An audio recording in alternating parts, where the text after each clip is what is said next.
So this is going to be kind of a whirlwind tour. A few things that I want to be sure to flag. So the place I want to start is a general point. So things that this will not be. We're not going to do like deep dive into different apps. We're not going to do a comprehensive T conversation of any kind or comprehensive conversation about counterplans or whatever. What this will do is help tee up some of those future things. The place I want to start is with a general observation about how I strongly recommend that you all approach kind of thinking about and strategically mapping topics, including but not limited to this one, right? So we have a resolutional wording here. You want to start by figuring out what are kind of the relevant terms of art or like key words and phrases here, and what are the potential ways that one could define those things in terms of like what are different competing visions of this topic.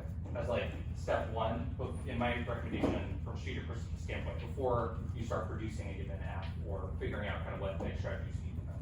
So here, like first major chunk, United States federal government, meaning that, you know, throughout this conversation, I'm not going to say anything with respect to, like, none of this implies anything about the quality of any of these positions or the theoretical legitimacy of them or whatever. But just like starting by casting a wide net in terms of what people are going to say. The fact that it says United States federal government means that you know that folks are going to read counterplans to these other actors, like the states, for instance. Significantly strengthen is obviously an important phrase here. Like, what does it mean to strengthen protection? But separate from that, what does it mean for that strengthening to be significant, right? Are there articles or court cases or whatever that define significantly strengthen in the context of IP in a meaningful way? Strengthen protection / what protection of intellectual property rights means, which is most of what we're going to talk about briefly here.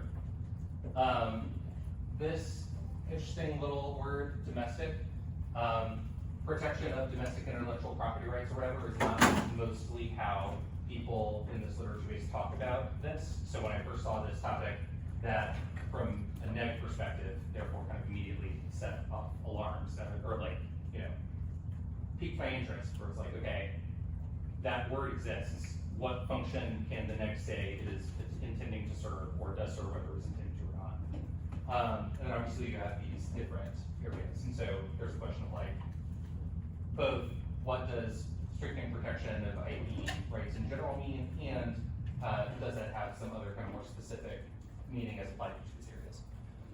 So for starters, I want to start with kind of like what are different general directions that this topic could go.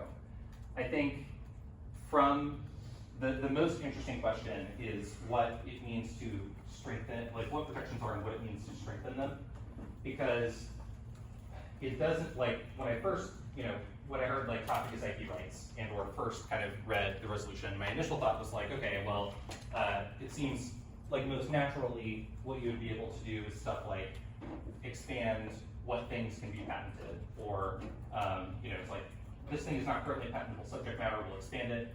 We will kind of change the obviousness or conception of private stuff we talked about earlier.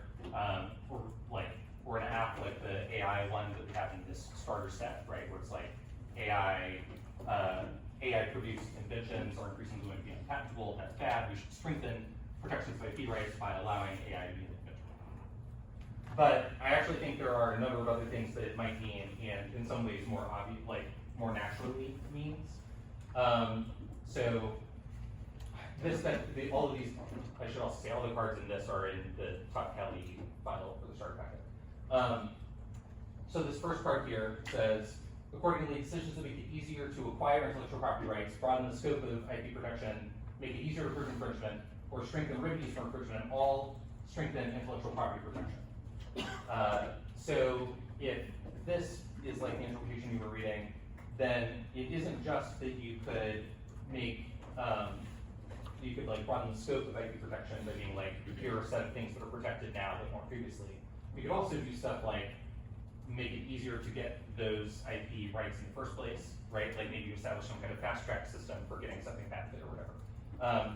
Make it easier to prove infringement. So maybe you don't change the scope of what is patentable, but you make it easier for somebody who holds the patent to, like, you change the standards the court is applying in terms of what counts as somebody unlawfully infringing on your patent. Or like this brand stuff from earlier, for instance, you know, there were some questions asked about, like, if you come up with this sweet new innovative process and it's incorporated into the standards, what happens? And like we said, the answer largely right now is, well, you are then subject to those, like, the requirements to license it out to people fairly or whatever, but that's based on the idea that it'll benefit you and everyone else in the long run.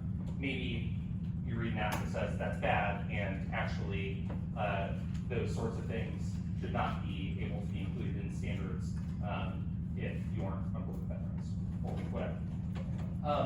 And then the biggest potential, like, question mark, especially as you look ahead toward the way things will evolve later in the season, I think is this strengthened remedies for infringement piece.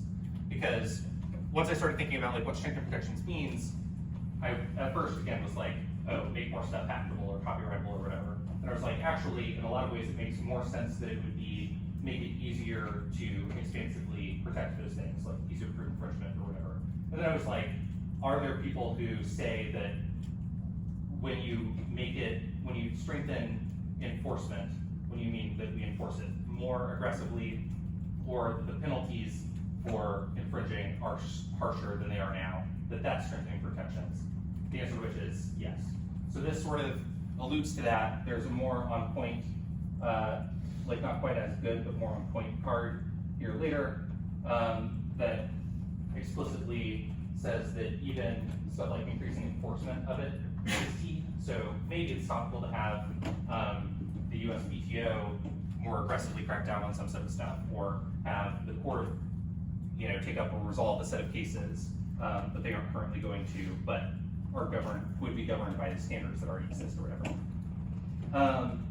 There are people who say that it means covering more things, which again is fairly straightforward stuff, probably expected. So I think that broadly you can kind of break some of this out into, I would say, 3 conceptual categories. There may be other ways of taxonomizing it, but it's like the way that I've talked about this so far is sort of subject more things to the IP laws. There's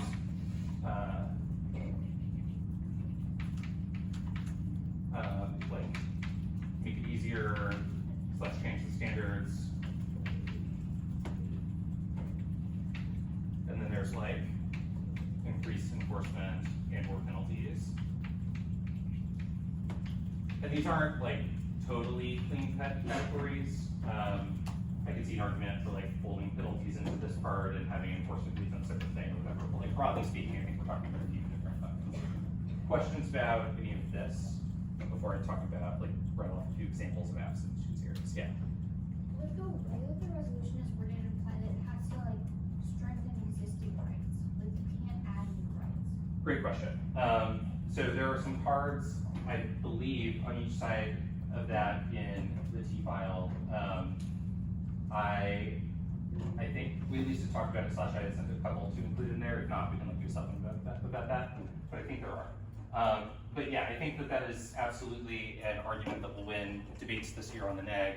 I think that is a plausible read of the resolution. I do think it is totally defensible for the act to say that the way should instead read this resolutional phrase, especially given that it doesn't say protections, is that the US currently protects property rights in those areas. It needs to do so more strongly, but that can absolutely take the form of protecting it in some new additional way that it isn't currently, or whatever.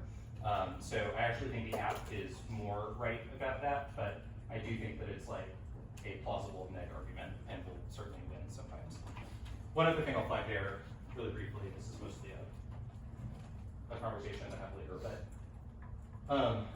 there may also be circumstances where you want to make that argument on the app. If you are reading an app that does take a current thing and make it stronger, there may be some value to you saying that that is in fact the only thing the app can do and making the neg jump through that set of hoops, in part because it means that your interpretation is more limited. Yeah. Other questions? Okay, so a few examples of some apps in these areas. Let's see. We've talked about the like AI inventor thing already, and I think that that is a solid app on its own, also likely to be somewhat common / popular because it's based on an app that was writing college a couple of years ago that was pretty good. More importantly though, I think that it's a good example. So it falls into, it's an example of the patent category, and it's an example of this like cover more stuff thing. There are other things here. So Alice Mayo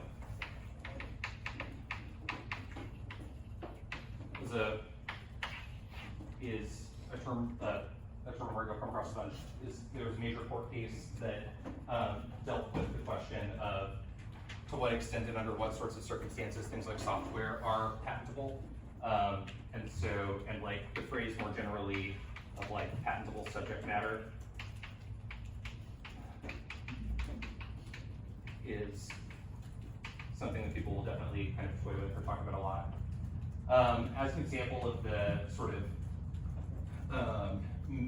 like change the standards or whatever that are applied / make it easier to things like making it easier to sue for infringement or whatever.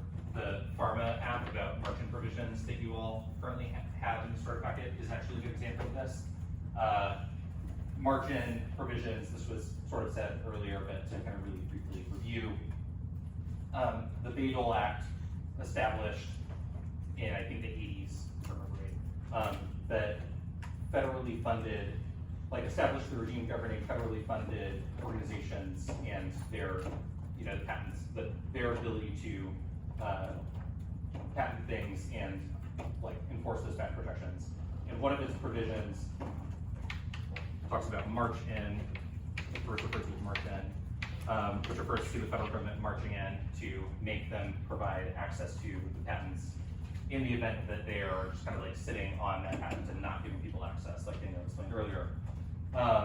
And that authority, the authority for the government to do that has been laying around for the last few decades, but no one has actually done it, as far as I'm aware, until the Biden administration. And so that's kind of a current hot button issue.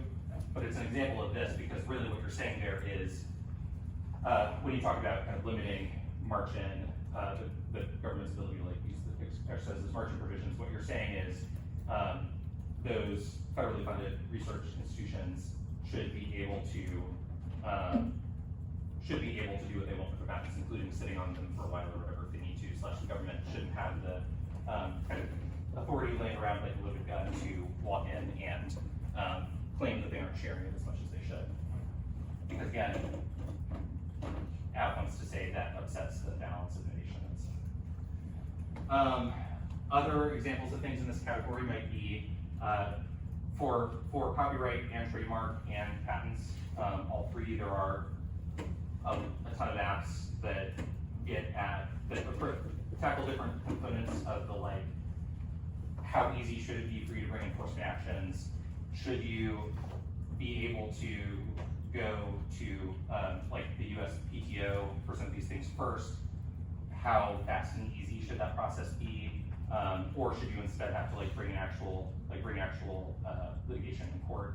How expansive should the PTO's authority be to issue different kinds of remedies for like patent infringement, for example, if they think that that is the thing that is going on, versus how much of that should be subject to like normal due process of the judicial system.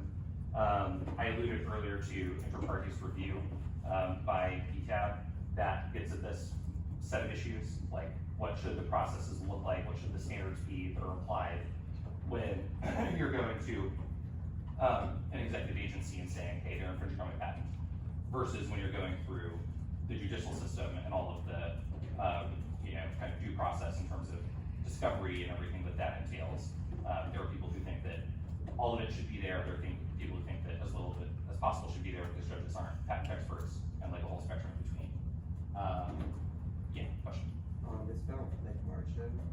So if like the government does that, are they forcing the patent holder to make the product like more accessible, or are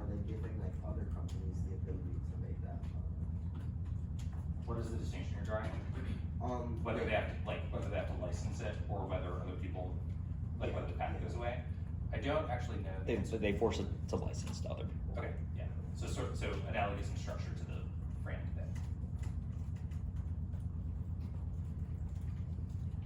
Other questions? All right, and then you have increasing enforcement, which this I think could potentially be really interesting, especially as we like get toward the end of the year / the postseason, because I do think that there's room for some shenanigans there in terms of like the government should crack down on XYZ thing that is currently unlawful, but they aren't enforcing as aggressively as they could, stuff like that. Penalties, in some ways conceptually related, but also potentially distinct. Like you could here be like, the rules about what you can patent or copyright or trademark or whatever are the same, and the standards applied to like what things count as infringement are also the same. But if somebody does infringe in XYZ ways or whatever, the penalty for that is going to be like much harsher or you know, kind of more expensive in some way than it is currently. Yeah, I do think that the majority of live controversies in the literature at the moment fall into these two categories and specifically are about patents. But there are certainly plenty of solvency advocates in these areas about copyright and trademark, and in this area, if you kind of do have to. Anything else you want me to say words about, or does that cover it? Great. Questions before we? All right, that concludes the topic lecture. Thank you.